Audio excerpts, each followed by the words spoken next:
आपादमूलपर्यन्तं गुरूणामार्गं स्मरेत् तेन विघ्नाः नश्यन्ति सिद्ध्यन्ति च मनोरथाः श्रीसत्यात्मतीर्थस्वामिश्रीपादगुरुभ्यो नमः। जयति हरे नारायणाय परिपूर्णगुणार्णवाय विश्वोदयस्थितिलयो नियतिप्रदाय ज्ञानप्रदाय उपदासत्कारणाय विद्याय नमो नमस्ते। 45ನೇ ಶ್ಲೋಕ. ಲಕ್ಷ್ಮಣೋ ಹನುಮತ್ಪಶ್ಚಾತ್ ಲಕ್ಷ್ಮಣೋ ಹನುಮತ್ಪಶ್ಚಾತ್ ತಥೋ ಭರತವಾಲಿನೌ ಶತ್ರುಘ್ನಸ್ತು ತತಃಪಶ್ಚಾತ್ ಶತ್ರುಘ್ನಸ್ತು ತತಃಪಶ್ಚಾತ್ ಸುಗ್ರೀವಾದ್ಯಸ್ತತೋ ವರಾಹ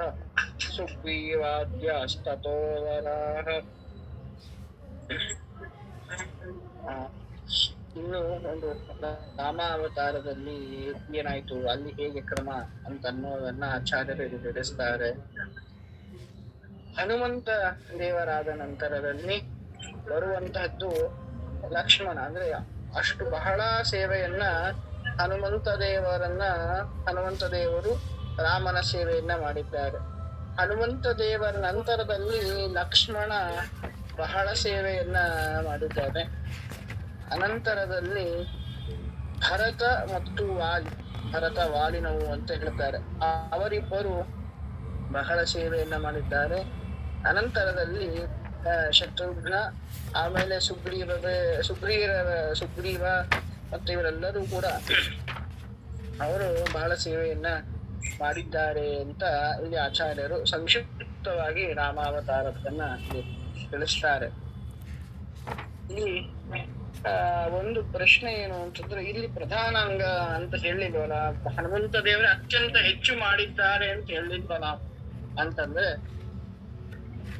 ಆಚಾರ್ಯ ಕಂಠತಃ ಹೇಳಿಲ್ವಲ್ಲ ಒಂದು ಅಂಶವನ್ನ ಅಂತಂದ್ರೆ, ಅದಕ್ಕೆ ವ್ಯಾಖ್ಯಾನಕಾರ ಹೇಳ್ತಾರೆ, ಹನುಮತ್ ಪಶ್ಚಾತ್ ಲಕ್ಷ್ಮಣ ಅಂತ ಹೇಳಿದ್ದರಿಂದ, ಆದ್ರೆ ಮೊದಲಿಗೆ ತೆಗೆದುಕೊಂಡದ್ದು ಹನುಮಂತ ದೇವರನ್ನ, ಆಮೇಲೆ ಹನುಮತ್ ಪಶ್ಚಾತ್ ಲಕ್ಷ್ಮಣ ಅಂತ ಹೇಳಿದ್ದರಿಂದ ಇಲ್ಲಿ ನಮಗೇನ್ ಗೊತ್ತಾಗತ್ತೆ ಅಂತಂದ್ರೆ, ಅತ್ಯಂತ ಹೆಚ್ಚು ಸೇವೆಯನ್ನ ಮಾಡಿದ್ದು ರಾಮಾವತಾರದಲ್ಲಿ ಹನುಮಂತ ಆಂಜನೇಯ ಅಂತ ನಾವು ತಿಳ್ಕೋಬೇಕು. ಅನಂತರದಲ್ಲಿ ಯಾಕೆಂತಂದ್ರೆ, ನಮಗೆ ಬರೀ ವಾಲ್ಮೀಕಿ ರಾಮಾಯಣವನ್ನ ನೋಡಿದಾಗ ಅಂತ ಸೇವೆಯನ್ನ ಲಕ್ಷ್ಮಣ ಮಾಡಿದ್ದಾನೆ ಅಂತ. ಯಾಕೆಂದ್ರೆ ಇಬ್ಬರೂ ಕೂಡ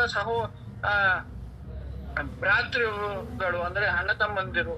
ಹಾಗಾಗಿ ಅವ್ರ ಜೊತೆಗೆ ಇರ್ತಾರೆ, ಜೊತೆಗೆ ಹುಟ್ಟಿದ್ದು, ಮತ್ತೆ ವನವಾಸದಲ್ಲೆಲ್ಲ ಸೇವೆ ಮಾಡಿದ್ದಾನೆ. ಆಮೇಲೆ ಯಾವಾಗ ಋಷ್ಯಮುಖ ಪರ್ವತಕ್ಕೆ ಬರ್ತಾರೆ, ಅಲ್ಲಿ ಮತ್ತೆ ಹನುಮಂತನ ಭೇಟಿ ಆದದ್ದು, ಆಗ ಹನುಮಂತ ಸೇವೆಯನ್ನ ಶುರು ಮಾಡಿದ್ದು ಅಂತ ನಮಗೆ ಆ ಚಿತ್ರಣ ಒಂದು ವಾಲ್ಮೀಕಿ ರಾಮಾಯಣದಿಂದ ಕಾಣುತ್ತೆ. ಆದರೆ ವಿಷಯ ಏನು ಅಂತಂದ್ರೆ, ಬರೀ ದೀರ್ಘ ಸೇವೆ ಅಂತಲ್ಲ, ಯಾವ ದೊಡ್ಡ ಸೇವೆಯನ್ನ ಮಾಡಿದ್ದು ಅಂತ. ಅಲ್ಲಿ ಒಂದು ಶ್ಲೋಕಕ್ಕೆ ನಾವು ಕೇಳ್ತೇವೆ, ಗೋಷ್ಪದೀಕೃತ ವಾರಾಶಿಂ ಅಶಕೀಕೃತ ರಾಕ್ಷಸಂ ರಾಮಾಯಣ ಮಹಾಮಾಲಾ ರತ್ನಂ ವಂದೇ ನಿಲಾತ್ಮಜಂ ಅಂತ. ಈ ಒಂದು ಶ್ಲೋಕ ಹನುಮಂತ ಆಂಜನೇಯ ಮಾಡಿದಂತಹ ರಾಮ ಸೇವೆಯನ್ನ ತೋರಿಸಿಕೊಡುತ್ತೆ. ಈ ಶ್ಲೋಕದಲ್ಲಿ ತುಂಬಾ ಚೆನ್ನಾಗಿ ಹೇಳ್ತಾರೆ, ರಾಮಾಯಣ ಒಂದು ಮಣಿಯ ಮಾಲೆ ಅಂತಂದ್ರೆ ಅದಕ್ಕೆ ರತ್ನ ಯಾವುದು ಅಂತಂದ್ರೆ, ತಿಲಕಪ್ರಾಯ ರತ್ನ ಯಾವುದು ಅಂತಂದ್ರೆ ಅದಕ್ಕೆ ಅನಿಲಾತ್ಮಜಂ ಅಂದ್ರೆ ಆಂಜನೇಯ, ಹನುಮಂತ ಅದಕ್ಕೆ ಒಂದು ವಿಶಿಷ್ಟವಾದಂತಹ ಮಣಿ ಅಂತ, ತಿಲಕ ಮಣಿ ಅಂತ ನಾವೇನು ಕರಿತೀವಲ್ವ ಮಾಲೆಯಲ್ಲಿ, ಅಂತಹದ್ದು ಹನುಮಂತ. ಯಾಕೆ ಅಂತಂದ್ರೆ ಗೋಷ್ಪದೀಕೃತ ವಾರಾಶಿಂ ಅಂತ, ಅದು ಇದು ಮಧ್ವ ವಿಜಯದಲ್ಲೂ ಬರುತ್ತೆ. ಹನುಮಂತ ದೇವರು ಸಮುದ್ರವನ್ನ ಹೇಗೆ ದಾಟಿದ್ರು ಅಂತಂದ್ರೆ, ಒಂದು ಕರು ಇರತ್ತಲ್ಲ, ಆ ಕರು ಕಾಲಿಟ್ರೆ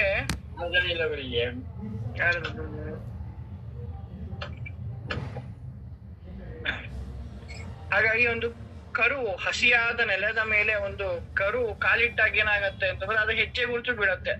ಆ ಹೆಜ್ಜೆಯ ಗುರುತಿನಲ್ಲಿ ನೀರು ನಿಂತ್ರೆ ಅದ ನೀರನ್ನ ಹೇಗೆ ನಾವು ದಾಟ್ತೀವಲ್ಲ, ಅನಾಯಾಸ ಆ ಕರುವಿನ ಹೆಜ್ಜೆಯಲ್ಲಿ ತುಂಬಿದಂತಹ ನೀರು, ಆ ಹೆಜ್ಜೆ ಗುರುತಿನಲ್ಲಿ ತುಂಬಿದಂತಹ ನೀರನ್ನ ದಾಟುವಂತೆ ಅಷ್ಟು ಅಗಾಧವಾದಂತಹ ಜಲನಿಧಿಯನ್ನ, ಸಮುದ್ರವನ್ನ ಹನುಮಂತ ದೇವರು ಇಲಾಚಾಲವಾಗಿ ದಾಟಿದ್ರು. ಒಂದ್ಸತಿ ಅಲ್ಲ, 2 ಸತಿ.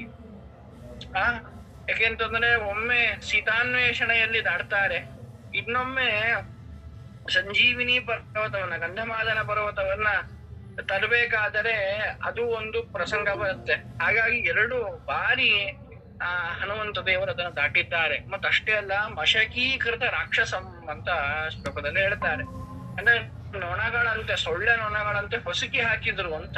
ಅಂದ್ರೆ ಇವ್ರೇನ ಬಹಳ ಆಯಾಸ ಪಟ್ಟು, ಕಸರತ್ ಪಟ್ಟು, ಬೆವರು ಸುರಿಸಿ ರಾಕ್ಷಸರನ್ನ ಸಂಹಾರ ಮಾಡಿದ್ದ ಹನುಮಂತ ದೇವರು ಒಂದಿಲ್ಲ. ನಾವು ಹೇಗೆ ಸೊಳ್ಳೆ, ನೊಣ, ತಿಗಣೆಗಳನ್ನ ಹೊಸಕಿ ಹಾಕ್ತೀವಲ್ಲ, ಹೊಡೆದು ಸಾಯಿಸ್ತೀವಲ್ಲ ಅನಾಯಾಸದಿಂದ, ಹಂಗೆ ಆ ರಾಕ್ಷಸರ ಹಿಂಡನ್ನ ಅವರು ನಾಶ ಮಾಡಿದ್ರು ಅಂತ ಕೇಳ್ತೇವೆ. ಇದು ರಾಕ್ಷಸರನ್ನ ಕೊಳ್ಳೋದು ಏನು ಅಂತಂದ್ರೆ ಅದು ಇದೆ ಏನು, ರಾಮರಾವಣ ಯುದ್ಧಂ ರಾಮರಾವಣ ಯೋರ್ಯೋ ಅಂತ. ಎಂತಹ ಯುದ್ಧ ಅಂತಂದ್ರೆ ಅದಕ್ಕೆ ಮತ್ತೊಂದು ಉದಾಹರಣೆಯನ್ನ ಕೊಡ್ಲಿಕ್ಕೆ ಬರೋದೇ ಇಲ್ಲ. ಆ ಯುದ್ಧ ಅದಕ್ಕೆ ಅವರೇ ಸರಿಸಾಟಿ ಅಂತ ನಾವ್ ಅಂತೀವಲ್ವ, ಅವ್ರ ತರ ಯಾರು ಇಲ್ವೇ ಇಲ್ಲ, ಅವ್ರಿಗೆ ಅವರೇ ಸರಿಸಾಟಿ ಅಂತ. ಅಂತೆಯೇ ಅಷ್ಟು ಘೋರವಾದಂತಹ, ಘನಘೋರವಾದಂತಹ ಯುದ್ಧ, ಮಹಾಬಲಿಷ್ಠರು. ಹಾಗಾಗಿ ಆ ರಾಕ್ಷಸರನ್ನ, ಅಂತಹ ಬಲಿಷ್ಠವಾದಂತಹ ರಾಕ್ಷಸರನ್ನ ಅನಾಯಾಸವಾಗಿ ಕೊಂದದ್ದು ಹನುಮಂತ ದೇವರು. ಹಾಗಾಗಿ ಆ ಭಗವಂತನಾದ ಪ್ರಭು ಶ್ರೀರಾಮಚಂದ್ರನ ಸೇವೆಯನ್ನ ಹೆಚ್ಚು ಮಾಡಿದ್ಯಾರು ಅಂತಂದ್ರೆ ಹನುಮಂತ ದೇವರು ಅಂತನ್ನುವುದನ್ನ ನಾವೇ ತಿಳ್ಕೋಬೇಕು. ಮತ್ತೆ ಬೇರೆಯವರೆಲ್ಲರೂ ಕೂಡ ಯಾರು, ಕಾಮ ಮತ್ತು ಇಂದ್ರ, ಇವರು ಭರತ ಮತ್ತು ವಾಲಿಯಾಗಿ ಅವರು ಸೇವೆಯನ್ನ ಸಲ್ಲಿಸಿದ್ರು. ಮತ್ತೆ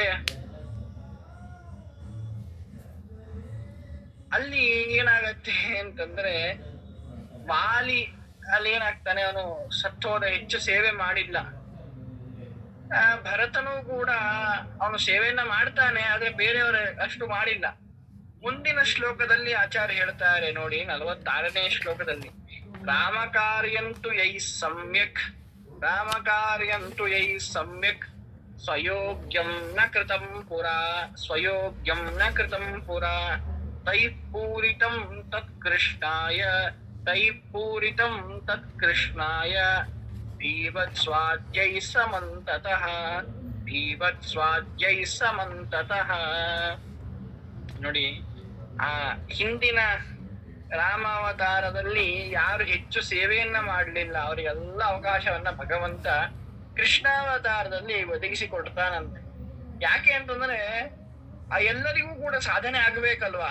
ಹಾಗಾಗಿ ಭಗವಂತ ಕರುಣೆಯಿಂದ, ಕಾರುಣ್ಯದಿಂದ ಅವರಿಗೆ ಯಾರು ಹಿಂದೆ ಸೇವೆಯನ್ನ ಮಾಡಲಿಲ್ಲ ಅವರಿಗೆ, ಏಕೆಂದ್ರೆ ನೋಡಿ, ವಾಲಿ ಇಂದ್ರನ ಅವತಾರ. ಹಾಗಾದ್ರೆ ವಾಲಿ ಪ್ರತಿಪಕ್ಷಿಯಾಗಿದ್ದ, ಮತ್ತೇನು ಸೇವೆಯನ್ನ ಮಾಡಲ್ಲ, ಸ್ತೋತ್ರವನ್ನ ಮಾಡಿದ, ಆದ್ರೂ ಕೂಡ ಸೇವೆಯನ್ನ ಮಾಡ್ಲಿಲ್ಲ ಅಷ್ಟಾಗಿ. ಹಾಗಾಗಿ ರಾಮನಾದಾಗ ಏನು ಆಗ್ಲಿಲ್ಲ ಅವನಿಗೆ ಸಾಧನೆ ಅಂತ ಭಗವಂತ ಅರ್ಜುನನಾಗಿ ಅವತಾರವನ್ನ ಮಾಡ್ಲಿಕ್ಕೆ ಅಪ್ಪಣೆಯನ್ನ ಕೊಟ್ಟ ಶ್ರೀಕೃಷ್ಣ ಪರಮಾತ್ಮ.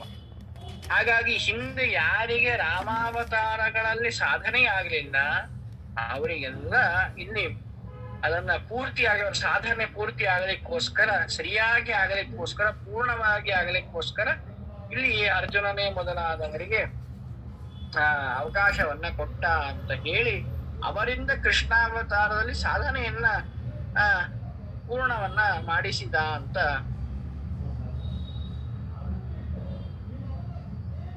ಮತ್ತೆ 47ನೇ ಶ್ಲೋಕ, ಅಧಿಕಂ ಯೈ ಕೃತಂ ತತ್ರ, ಅಧಿಕಂ ಯೈ ಕೃತಂ ತತ್ರ, ತೈರೂನಂ ಕೃತಮತ್ರ ತತ್, ತೈರೂನಂ ಕೃತಮತ್ರ ತತ್, ಕರ್ಣಾದ್ಯೈರಧಿಕಂ ಯೈಸ್ತು ಪ್ರಾದುರ್ಭಾವದ್ವಯೇ ಕೃತಂ, ಕರ್ಣಾದ್ಯೈರಧಿಕಂ ಯೈಸ್ತು ಪ್ರಾದುರ್ಭಾವದ್ವಯೇ ಕೃತಂ. ಮತ್ತೆ 48ನೇ ಶ್ಲೋಕದ ಪೂರ್ವಾರ್ಧ, ವಿವಿಧಾದ್ಯೈರ್ಹಿತೈ ಪಶ್ಚಾತ್, ವಿವಿಧಾದ್ಯೈರ್ಹಿ ತತ್ಪಶ್ಚಾತ್ ವಿಪ್ರತೀಪಂ ಕೃತಂ ಹರೇ, ವಿಪ್ರತೀಪಂ ಕೃತಂ ಹರೇ. ಹೇಗೆ ಹಿಂದಿನ ಅವತಾರದಲ್ಲಿ ಸಾಧನೆಯೇ ಆಗಿಲ್ಲ ಅವರ ಸಾಧನೆಗಾಗಿ ಭಗವಂತ ಕೃಷ್ಣಾವತಾರದಲ್ಲಿ ಅವಕಾಶವನ್ನ ಕೊಟ್ಟ. ಅಂತೆಯೇ ಯಾರು ರಾಮಾವತಾರದಲ್ಲಿ ಅಧಿಕವಾದಂತಹ ಸಾಧನೆಯನ್ನ ಮಾಡಿದ್ರೋ ಅವರಿಗೆಲ್ಲ ಇಲ್ಲಿ ಏನ್ ಮಾಡ್ತಾನೆ ಅಂತಂದ್ರೆ ಅವರ ಸಾಧನೆಯನ್ನ ಉಪಮರ್ದನವನ್ನ ಮಾಡ್ತಾನೆ. ಅಂದ್ರೆ ಅಧಿಕ ಸಾಧನೆಯನ್ನ ನಾಶವನ್ನ ಇಲ್ಲಿ ಭಗವಂತ ಮಾಡ್ತಾನೆ. ಅದಕ್ಕೆ ಒಂದು ಪ್ರಸಂಗವನ್ನ ಇಲ್ಲಿ ಕಲ್ಪಿಸಿ ಕೊಡ್ತಾನೆ ಭಗವಂತ. ಯಾಕೆ ಇದು ಅಂತಂದ್ರೆ ಅದಕ್ಕೆ ಅಂದ್ರೆ ಪ್ರಸಂಗ ಕೇಳಿರ್ಬೋದು. ಅಂದ್ರೆ ಹಿಂದೆ ಲಕ್ಷ್ಮಣ ವಿಶೇಷವಾದಂತಹ ಹನುಮಂತ ದೇವರಾದ ನಂತರದಲ್ಲಿ ವಿಶೇಷವಾದಂತಹ ಸೇವೆಯನ್ನ ಹಗಲು ರಾತ್ರಿ ಪ್ರತಿ ಕ್ಷಣದಲ್ಲಿಯೂ ಭಗವಂತನ ಪಾದಗಳಲ್ಲೇ ಅವನ ಮನಸ್ಸು ಎಲ್ಲವೂ ಅಲ್ಲಿ ಕೇಂದ್ರೀಕೃತವಾಗಿತ್ತು. ಹಾಗಾಗಿ ತುಂಬಾ ಪುಣ್ಯವನ್ನ ಲಕ್ಷ್ಮಣ ಅಂದ್ರೆ ಶೇಷದೇವರು ಮಾಡಿತು. ಹಾಗಾಗಿ ಹೆಚ್ಚು ಪುಣ್ಯ ಮಾಡಬಾರ್ದು. ಯಾಕಂದ್ರೆ ಅತಿಯಾದರೆ ಅಮೃತ ವಿಷ ಅಂತಾರಲ್ವಾ. ಹಾಗಾಗಿ ಆ ಎಷ್ಟು ಅವರ ಯೋಗ್ಯತೆಗೆ ಎಷ್ಟು ಪುಣ್ಯ ಬೇಕು ಅಷ್ಟಾಗಬೇಕು. ಅದಕ್ಕಾಗಿ ಏನ್ ಮಾಡ್ತಾನೆ ಇಲ್ಲಿ ಅಂತಂದ್ರೆ ಪರಮಾತ್ಮ ಅವನನ್ನ ಶೇಷದೇವರನ್ನ ಬಲರಾಮನನ್ನಾಗಿ ಜ್ಯೇಷ್ಠ ಭ್ರಾತನನ್ನಾಗಿ ಭಗವಂತ ಅವತಾರ ಮಾಡ್ಲಿಕ್ಕೆ ಆದೇಶವನ್ನ ಕೊಡ್ತಾನೆ. ಅಂದ್ರೆ ಏನಾಯ್ತು, ಹಿಂದಿನ ಅವತಾರದಲ್ಲಿ ತಾನು ಮಾಡಿದಂತಹ ನಮಸ್ಕಾರಕ್ಕೆ ಭಗವಂತ ಪ್ರತಿ ನಮಸ್ಕಾರವನ್ನ ಮಾಡಿ ಆ ಪುಣ್ಯಗಳನ್ನೆಲ್ಲ ಕಮ್ಮಿ ಮಾಡ್ತಾನೆ ಭಗವಂತ. ಯಾಕಂದ್ರೆ ಅಣ್ಣನಿಗೆ ನಮಸ್ಕಾರ ಮಾಡ್ಬೇಕಲ್ವಾ. ಹೇಗೆ ಲಕ್ಷ್ಮಣ ರಾಮ ಅಣ್ಣನಾದ್ದರಿಂದ ಹೆಜ್ಜೆಗೂ ನಮಸ್ಕಾರವನ್ನ ಮಾಡಿದ್ನು, ಹಾಗೆಯೇ ಲೋಕ ಮರ್ಯಾದೆಗೋಸ್ಕರ ಕೃಷ್ಣ ಪರಮಾತ್ಮನು ಕೂಡ ಬಲರಾಮನಿಗೆ ನಮಸ್ಕಾರವನ್ನ ಮಾಡಿದ್ದಾಗ್ಬೋದು, ಮತ್ತೆ ಹುಂಕಾರವನ್ನ ಬಲರಾಮ ದೇವರು ಕೃಷ್ಣನ ಮೇಲೆ ಮಾಡಿದ್ದಾಗ್ಬೋದು. ಇವೆಲ್ಲವೂ ಕೂಡ ಆ ಪುಣ್ಯದ ಉಪಮರ್ದಕ್ಕೆ ಕಾರಣವಾಗತ್ತೆ ಅಂತ ಹೇಳಿ ಇಲ್ಲಿ ಆಚಾರ್ಯರು ತಿಳಿಸ್ತಾರೆ. ಮತ್ತೆ ಹಿಂದೆ ಏನಾಗಿತ್ತು ಅಂತಂದ್ರೆ ಆ ಕರ್ಣ ಇಲ್ಲಿ ಹಿಂದೆ ಸೇವೆ ಮಾಡಿರ್ಲಿಲ್ಲ. ಕರ್ಣ ಬಹಳ ಸೇವೆ ಆಗಿರ್ಲಿಲ್ಲ. ಹಾಗಾಗಿ ಅವನಿಗೆ ಇಲ್ಲಿ 2 ರೂಪದಿಂದ ಸೇವೆಯನ್ನ ಮಾಡ್ಲಿಕ್ಕೆ ಅವಕಾಶ ಆಯ್ತು. ಭಗವಂತನ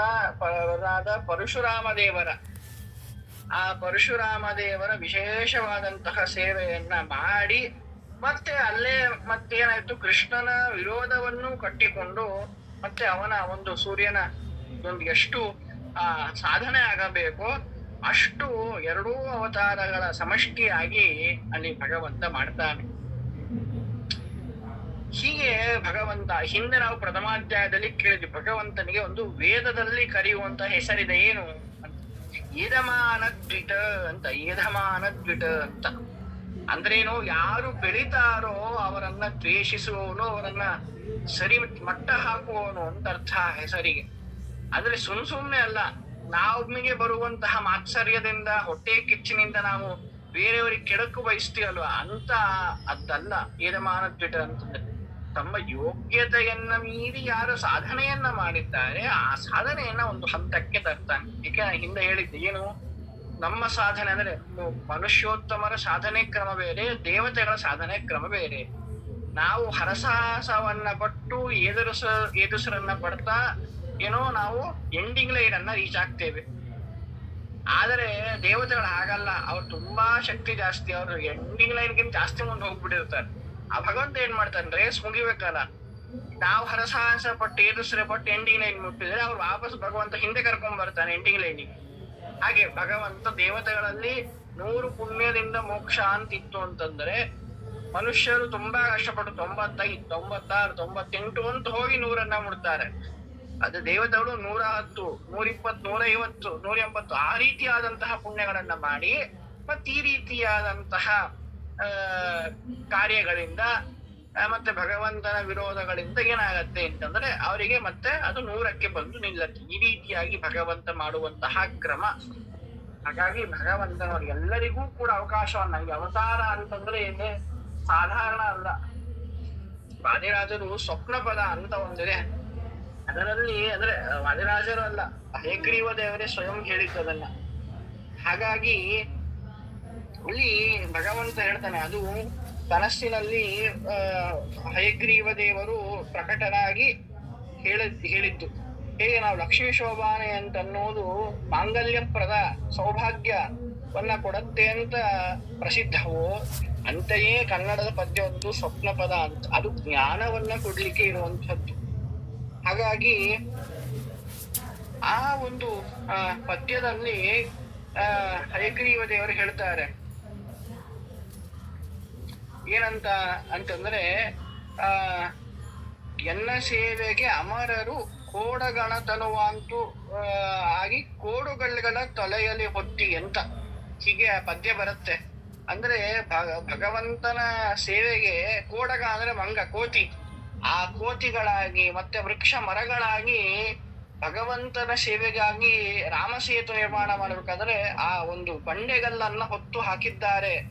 ಅಂತಹ ಶ್ರೇಷ್ಠತೆ ನನ್ನದು. ನನ್ನ ಸೇವೆ ಬರೀ ದೇವತಾ ದಿವ್ಯ ಶರೀರದಿಂದಲ್ಲ, ಮಾನವಾದಿ ಮೃಗ ಮತ್ತು ಪಕ್ಷಿ ಮತ್ತೆ ವೃಕ್ಷಾದಿಗಳಿಂದ ಎಲ್ಲ ದೇವತೆಗಳು ಕೂಡ ಸೇವೆಯನ್ನ ಮಾಡುವಂತಹ ಶ್ರೇಷ್ಠ ಸಾಮರ್ಥ್ಯ ಸ್ವಭಾವ ನನ್ನದು ಅಂತ ಸ್ವಯಂ ಹಯಗ್ರೀವ ದೇವರು ಹೇಳ್ಕೊಂತಾರೆ. ನೋಡು ರಾಮನ ಸೇವೆ ಗಮರರು ಕೋಡುಗಲ್ಲಗಳ ಅಂತ ಈ ರೀತಿಯಾಗಿ ಆ ಪದ್ಯ ಬರುತ್ತೆ. ಹಾಗಾಗಿ ಆ ಭಗವಂತನ ಸೇವೆ ಅವಕಾಶ ಒಂದು ರೀತಿಯಲ್ಲ, ಭಗವಂತ ದಾಸ ಹೇಳಿದಂತೆ ಅವರವರ ಯೋಗ್ಯತೆಗೆ ಅರಿತು ಪ್ರೇರಕನಾಗಿ ಅವರಲ್ಲಿ ನಿಂತು ಅವರ ನುಡಿಗೆ ಕಿಕ್ಕಿ ಅವರಿಗೊಲಿದ ಅಂತ.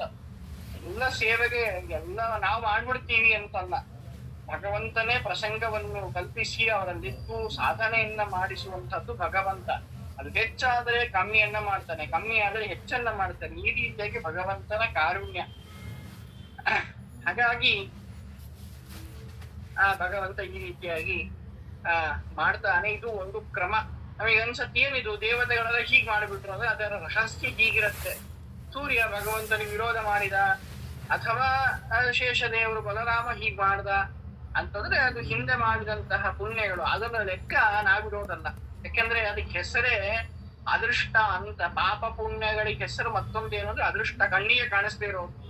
ಆದರೆ ನಮಗೆ ಕಾಣಿಸ್ದೇ ಇರೋದು ಭಗವಂತ ಕಣ್ಣಿಗೆ ಕಾಣಿಸುತ್ತೆ, ಅವನು ಲೆಕ್ಕ ಇಡ್ಲಿಕ್ಕೆ ಸಾಧ್ಯ. ಹಾಗಾಗಿ ನಮಗೆ ಕಾಣಿಸ್ದೇ ಇರುವಂತಹ ಪಾಪ ಪುಣ್ಯಗಳನ್ನ ಮಾನುಷ ದೃಷ್ಟಿಯಿಂದ ಮಂದ ಬುದ್ಧಿಯಿಂದ ನಾವು ಯಾರ ಸ್ವರೂಪವನ್ನ ಪುಣ್ಯ ಪಾಪಗಳನ್ನ ಅಳಿಲಿಕ್ಕೆ ಬರೋದಿಲ್ಲ. ನಮಗೆ ಅವ್ರು ಏನೋ ಪಾಪ ಕಾರ್ಯಗಳನ್ನ ಮಾಡಿದ್ರು ಮಹಾತ್ಮರು ಅಂತಂದಾಗ ಅವ್ರಿಗೆ ಪಾಪನೇ ಬಂದಿರತ್ತೆ ಅಂತ ಇಲ್ಲ. ಅಥವಾ ಅಯೋಗ್ಯರು ಪುಣ್ಯವನ್ನ ಮಾಡಿದ್ದಾರೆ ಅಥವಾ ಪುಣ್ಯ ಕೆಲಸವನ್ನ ಮಾಡಿದ್ದಾರೆ ಅಂತ ಆದ ತಕ್ಷಣದಲ್ಲಿ ಅವರಿಗೆ ಪುಣ್ಯ ಬರುತ್ತೆ ಅಂತಿಲ್ಲ. ಅವರಿಗೆ ಅಯೋಗ್ಯರು ಪುಣ್ಯ ಕೆಲಸವನ್ನ ಮಾಡಿದ್ರೂ ಕೂಡ ಅವ್ರಿಗೆ ಪಾಪವನ್ನೇ ಭಗವಂತ ತಂದುಕೊಡ್ತಾನೆ. ಮತ್ತೆ ಯೋಗ್ಯರು ಅಕಸ್ಮಾತ್ ಏನಾದರೂ ಪಾಪ ಕೆಲಸಗಳನ್ನ ಮಾಡಿದ್ರೆ ಅದರ ಫಲ ಅದು ಭಗವಂತ ಅವರಿಗೆ ತಲುಪಿಸ್ಲಿಕ್ಕೆ ತಾಕೋದಿಕ್ಕೆ ಬಿಡೋದಿಲ್ಲ. ಹಾಗಾಗಿ ನಾವು ಉತ್ತಮರ ಬಗ್ಗೆ ನಾವು ಏನನ್ನೂ ಕೂಡ ಅವರ ಗೋಚಿಗೆ ಹೋಗಬಾರದು. ಹಾಗಾಗಿ ಯಾವ ದೇವತೆಗಳನ್ನ, ಯಾವ ಒಂದು ಪೌರಾಣಿಕ ಪಾತ್ರಗಳನ್ನ ನಮ್ಮ ಮಟ್ಟಕ್ಕೆ ಇಳಿಸಿಕೊಂಡು ನಾವು ಅದನ್ನ ಎಂದಿಗೂ ಕೂಡ ಲೆಕ್ಕ ಹಾಕಬಾರದು ಅಂತ ಅನ್ನೋದನ್ನು ನಾವು ಮನಗಾಣಬೇಕು. ಈ ಒಂದು ಕಾರಣ ಇರೋದರಿಂದ. ಹಾಗಾಗಿ ಯಾರು ರಾಮಾಯಣ ಅಥವಾ ರಾಮಾವತಾರದಲ್ಲಿ ಹೆಚ್ಚು ಪುಣ್ಯವನ್ನ ಕಳಿಸಿದ್ರು ಅವರೆಲ್ಲ ಭಗವಂತನ ವಿರೋಧ ಪಕ್ಷದಲ್ಲಿದ್ದು ಭಗವಂತನ ಭಗವದ್ಭಕ್ತರ ವಿರೋಧವನ್ನ ದ್ವೇಷವನ್ನ ಮಾಡಿದ್ದರಿಂದ ಆ ಪುಣ್ಯಗಳೆಲ್ಲವೂ ಕೂಡ ಕಮ್ಮಿ ಆಯಿತು. ಮತ್ತೆ ಹಿಂದೆ ರಾಮಾವತಾರದಲ್ಲಿ ಯಾರು ಭಗವಂತನ ವಿರುದ್ಧವಾಗಿ ಅಥವಾ ಹೆಚ್ಚು ಭಗವಂತನ ಸೇವೆಯನ್ನ ಮಾಡಿಲ್ವೋ ಅವರೆಲ್ಲರೂ ಕೂಡ ಭಗವಂತನ ಪಾಂಡವರ ಪಕ್ಷದಲ್ಲಿದ್ದು ಭಗವಂತನ ಸೇವೆಯನ್ನ ಮಾಡಿ ಅವರ ಸಾಧನೆಯನ್ನ ವೃದ್ಧಿಸಿಕೊಂಡ್ರು ಅಂತನ್ನೋದನ್ನ ಮಣಗಾಣಿ ಅಂತ ಆಚಾರ್ಯರು ಈ ಶ್ಲೋಕದಲ್ಲಿ ಹೇಳ್ತಾ ಇದ್ದಾರೆ. 48ನೇ ಒಂದು ಉತ್ತರಾರ್ಥ. ಪ್ರಾದುರ್ಭಾವದ್ವಯೇತ್ಯಸ್ಮಿನ್ ಸರ್ವೇಷಾಂ ನಿರ್ಣಯ ಕೃತಃ ನೈತಯೋರಕೃತಂ ಕಿಂಚಿತ್ ಶುಭಂ ವಾ ಯದಿ ವಾ ಶುಭಂ ಅನ್ಯತ್ರ ಪೂರ್ಯತೆ ಕ್ವಾಪಿ ತಸ್ಮಾದತ್ರೈವ ನಿರ್ಣಯಃ. ನೈತಯೋರಕೃತಂ ಕಿಂಚಿತ್ ಶುಭಂ ವಾ ಯದಿ ವಾ ಶುಭಂ ಅನ್ಯತ್ರ ಪೂರ್ಯತೆ ಕ್ವಾಪಿ ತಸ್ಮಾದತ್ರೈವ ನಿರ್ಣಯಃ. 50ನೇ ಶ್ಲೋಕ. ಪಶ್ಚಾತ್ತನತ್ವಾತ್ ಕೃಷ್ಣಸ್ಯ ವೈಶೇಷ್ಯಾತ್ ತತ್ರ ನಿರ್ಣಯಃ ಪ್ರಾದುರ್ಭಾವಮಿಮಂ ತಸ್ಮಾತ್ ಗೃಹೀತ್ವಾ ಭಾರತಂ ಕೃತಂ.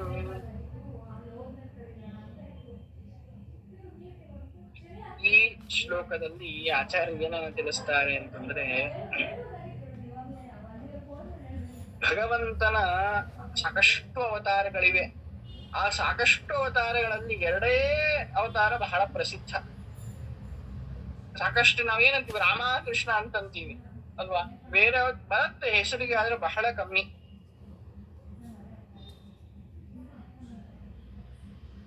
ಹಾಗಾಗಿ ಇಲ್ಲಿ ಆಚಾರ್ಯರು ಯಾವ ಒಂದು ಮಾನದಂಡವನ್ನ ಇಟ್ಟುಕೊಂಡು ಇಲ್ಲಿ ಅವತಾರಗಳನ್ನ ಅಥವಾ ಯೋಗ್ಯತೆಗಳನ್ನ ಆ ನಿರ್ಣಯಗಳನ್ನ ಕೊಟ್ಟಿದ್ದಾರೆ ಅಂತಂದ್ರೆ, ರಾಮಾವತಾರ ಮತ್ತು ಕೃಷ್ಣಾವತಾರ ಎರಡನ್ನೇ ಇಟ್ಟುಕೊಂಡು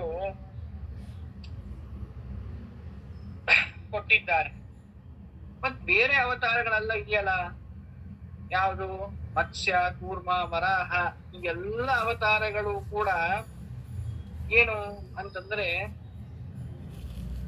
ಅಲ್ಲಿ ಆ ಬೇರೆ ಅವತಾರಗಳು ಅಷ್ಟು ಒಂದು ಪ್ರಸಂಗ, ಶುಭಾಶುಭ ಕರ್ಮಗಳ ಒಂದು ಪ್ರಸಂಗ ಬರೋದಿಲ್ಲ ದೇವತೆಗಳದ್ದು. ಆದರೆ ಇಲ್ಲಿ ರಾಮಾವತಾರ ಕೃಷ್ಣಾವತಾರದಲ್ಲಿ ಅವರ ಯೋಗ್ಯತೆ ಸ್ವರೂಪ ತಾರತಮ್ಯವನ್ನ ಅಳೆದು ತೋರಿಸೋದಿಕ್ಕೆ ತುಂಬಾ ಪ್ರಶಸ್ತವಾದಂತಹ ಪ್ರಸಂಗ ಇರ್ತಾ ಇರುವುದರಿಂದ ರಾಮಾವತಾರ ಮತ್ತು ಕೃಷ್ಣಾವತಾರ ಎರಡನ್ನೇ ಬಳಸಿ ಇಲ್ಲಿ ಆಚಾರ್ಯರು ಆ ನಿರ್ಣಯವನ್ನ ಅಥವಾ ತಾರತಮ್ಯವನ್ನ ಸ್ವರೂಪ ವಿವೇಚನೆಯನ್ನ ಇಲ್ಲಿ ಆಚಾರ್ಯರು ಮಾಡಿಸ್ತಾ ಇದ್ದಾರೆ. ಮತ್ತೆ ಇನ್ನ ವಿಶೇಷ ಏನು ಅಂತಂದ್ರೆ, ಈ ಎರಡು ಅವತಾರಗಳಲ್ಲಿ ಆಚಾರ್ಯರು ಮತ್ತೆ ಕೃಷ್ಣಾವತಾರಕ್ಕೆ ಹೆಚ್ಚು ಒತ್ತನ್ನ ಕೊಟ್ಟಿದ್ದಾರೆ. ಅಂದ್ರೆ ಇದನ್ನ ಹೆಚ್ಚು ಒತ್ತನ್ನ ಕೊಟ್ಟಿದ್ದಾರೆ ಅನ್ನೋದರ ಅಭಿಪ್ರಾಯ ಏನಂದ್ರೆ, ಇಲ್ಲಿ ಮಹಾಭಾರತ ನಿರ್ಣಯ ಅಂತನ್ನೋದನ್ನೇ ಇಲ್ಲಿ ಇಟ್ಕೊಂಡಿದ್ದಾರೆ. ಬೇರೆ ಶಾಸ್ತ್ರಾರ್ಥ ನಿರ್ಣಯ ಪುರಾಣ ನಿರ್ಣಯ ಅಂತ ಯಾಕೆ ಮಾಡ್ಲಿಲ್ಲ ಅಂತಂದ್ರೆ, ನಮ್ಗೆ ಅತ್ಯಂತ ಹತ್ತಿರವಾದದ್ದು ಕೃಷ್ಣಾವತಾರ. ಹಾಗಾಗಿ ಅದನ್ನೇ ಅಂದ್ರೆ ಪಶ್ಚಾತ್ತನತ್ವ ಕೃಷ್ಣಸ್ಯ ವೈಶೇಷ್ಟ್ಯಾತ್ ಅಸಪ್ತ ನಿರ್ಣಯ. ಈ ಅವತಾರ ಕೃಷ್ಣಾವತಾರ, ಈ ಎರಡು ಅವತಾರಗಳಲ್ಲಿಯೂ ಕೂಡ ಹೆಚ್ಚಿನ ವಿಸ್ತಾರ ಕಾಣುವುದು ಮಹಾಭಾರತ ಪ್ರಕರಣದಲ್ಲಿ. ಕೃಷ್ಣಾವತಾರಕ್ಕೆ ಸಂಬಂಧಪಟ್ಟಂತೆ ಮಹಾಭಾರತಕ್ಕೆ ಸಂಬಂಧಪಟ್ಟಂತಹ ನಿರ್ಣಯಗಳು ಇಲ್ಲಿ ಬಹಳಷ್ಟು ಇವೆ. ಮತ್ತೆ ಇನ್ನೊಂದೇನು ಅಂತಂದ್ರೆ, ಅದೇ ಕೃಷ್ಣ ಪರಮಾತ್ಮನ ರೂಪಾಂತರ, ಕೃಷ್ಣನಿಂದಲೇ ರಚಿತವಾದಂತಹದ್ದು ಮಹಾಭಾರತ.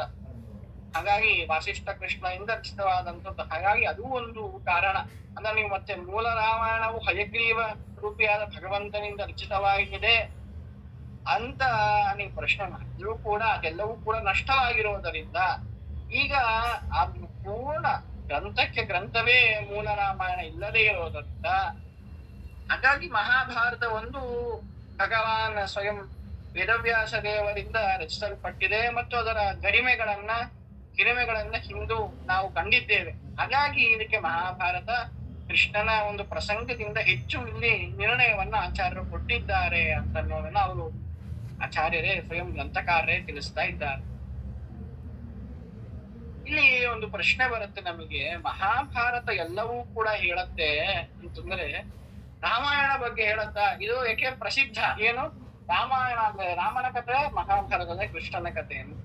ಹಾಗಾದರೆ ಇಲ್ಲಿ ಎಲ್ಲವೂ ಬಂದಿದೆ, ಆದರೆ ರಾಮನ ಕಥೆ ರಾಮಾಯಣದಲ್ಲಿ ಬರುತ್ತೆ, ಅದು ಇಲ್ಲಿ ಬಂದ್ರೆ ಮಾತ್ರ ಎಲ್ಲವನ್ನೂ ಒಳಗೊಂಡದ್ದು ಮಹಾಭಾರತ ಆಗತ್ತೆ, ಆಗ ಸರ್ವಶ್ರೇಷ್ಠ ಆಗತ್ತೆ. ಹಾಗಾದರೆ ರಾಮಾಯಣ ಅಥವಾ ರಾಮನ ಕಥೆ ಇಲ್ಲಿ ಬಂದಿದೆಯಾ ಅಂತಂದ್ರೆ ಆಚಾರ್ಯ ಹೇಳ್ತಾರೆ, ರಾಮನ ಕಥೆ ಇಲ್ಲಿ ಬಂದಿದೆ ಅಂತ ಆಚಾರ್ಯ ಹೇಳ್ತಾರೆ.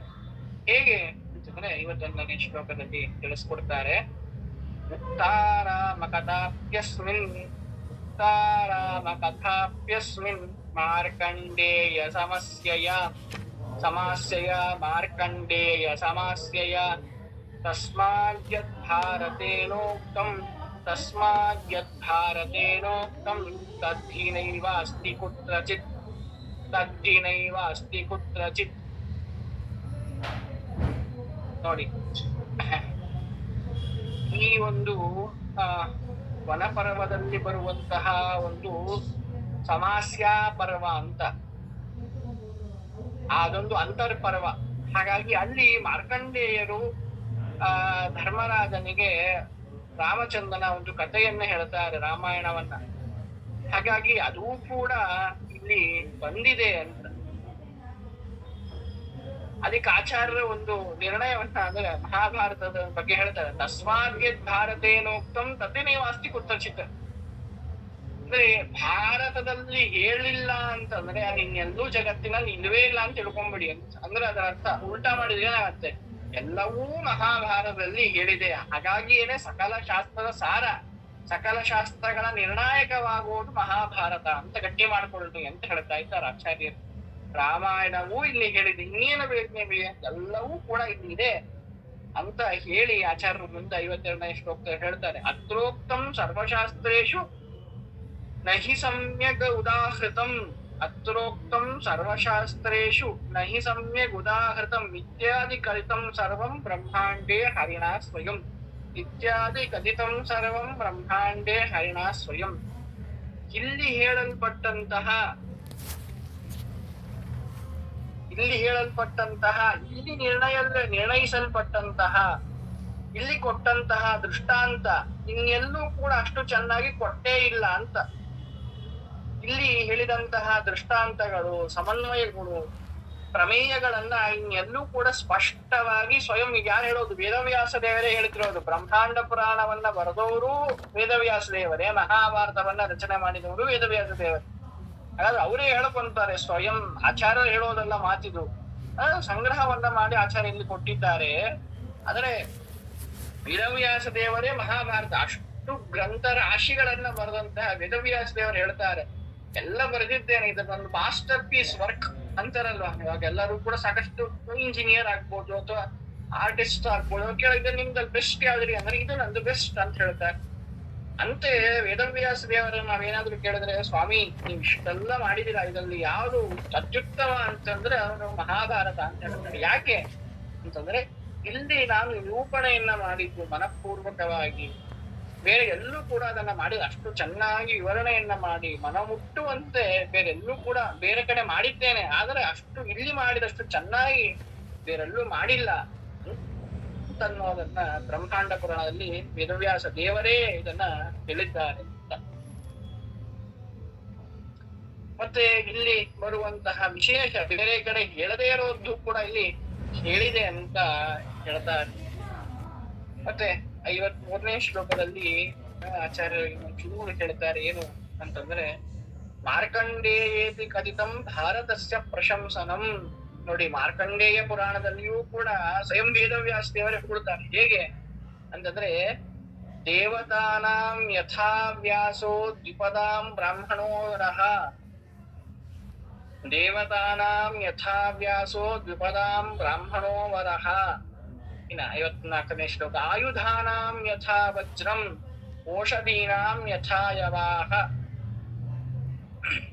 ಓ ಆಯುಧಾನಾಂ ಯಥಾ ವಜ್ರಂ ಓಷಧೀನಾಂ ಯಥಾ ಯವಾಹ ತಥೈವ ಸರ್ವಶಾಸ್ತ್ರಾಣಾಂ ಮಹಾಭಾರತಮುತ್ತಮಂ, ತಥೈವ ಸರ್ವಶಾಸ್ತ್ರಾಣಾಂ ಮಹಾಭಾರತಮುತ್ತಮಂ.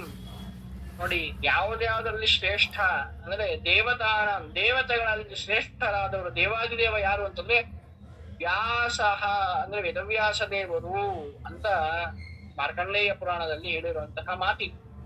ಇನ್ನ ದ್ವಿಪದಾಂ ಬ್ರಾಹ್ಮಣೋವರಃ, ಮನುಷ್ಯರ ಇದರಲ್ಲಿ ಯಾರು ಶ್ರೇಷ್ಠರು ಅಂತಂದ್ರೆ ಬ್ರಾಹ್ಮಣೋವರಃ. ಅಂದ್ರೆ ಇಲ್ಲೊಂದ್ ಸ್ವಲ್ಪ ವಿವೇಚನೆಯಿಂದ ನಾವು ಅನ್ಕೋಬೇಕು, ಬ್ರಾಹ್ಮಣ ವರ್ಣ ಅಂತನ್ನೋದು ಹೌದು. ಬ್ರಾಹ್ಮಣರು ಯಾವುದರ ಸಂಕೇತ ಅಂದ್ರೆ ಜ್ಞಾನದ ಸಂಕೇತ. ಅವ್ರು ಬ್ರಾಹ್ಮಣ ಅಂತ ಯಾಕಂತಾರೆ, ಬ್ರಹ್ಮಂ ಅನತೀತಿ ಬ್ರಾಹ್ಮಣ. ಬ್ರಹ್ಮನನ್ನ ಅವರು ತಿಳ್ಕೊಳ್ಳುವಂತಹ ಸಾಮರ್ಥ್ಯ ಜ್ಞಾನ ಇದೆ, ಹಾಗಾಗಿ ಅವರು ಶ್ರೇಷ್ಠರು ಹೊರತು ಜಾತ ಮಾತ್ರ ಬ್ರಾಹ್ಮಣರು ಶ್ರೇಷ್ಠರಲ್ಲ ಅಂತ ಶಾಸ್ತ್ರ ಹೇಳುತ್ತೆ. ಹಾಗೆ ಯಾರಲ್ಲಿ ಮನುಷ್ಯರಲ್ಲಿ ಯಾರಲ್ಲಿ ಜ್ಞಾನ ಇದೆಯೋ ಅವರು ಉತ್ತಮರು ಅಂತ ಇದರ ಅಭಿಪ್ರಾಯ. ಮತ್ತೆ ಆಯುಧಾನ ಯಥಾ ವಜ್ರಂ, ಅನೇಕ ಆಯುಧಗಳಿವೆ, ಸಾಕಷ್ಟು ಆಯುಧಗಳಿವೆ. ಅದರಲ್ಲಿ ಶ್ರೇಷ್ಠವಾದ ಆಯುಧ ಯಾವುದು ಅಂತಂದ್ರೆ ವಜ್ರ, ಇಂಧನ ವಜ್ರಾಯುಧ, ಅಶನಿ ಅಂತ ಏನ್ ಕರೀತಾರೆ ಆ ವಜ್ರಾಯುಧ. ಮತ್ತೆ ಓಷಧೀನಾಂ ಯಥಾಯವಾಹ ಅಂತ ಅಂದ್ರೆ ಧಾನ್ಯಗಳಲ್ಲಿ ಶ್ರೇಷ್ಠವಾದದ್ದು ಯಾವುದು ಅಂತಂದ್ರೆ ಗೋಧಿ, ಜವೆ ಗೋಧಿ ಅಂತ ಏನಂತೀವಲ್ವಾ, ಅದು ತುಂಬಾ ಶ್ರೇಷ್ಠವಾದದ್ದು. ಮತ್ತೆ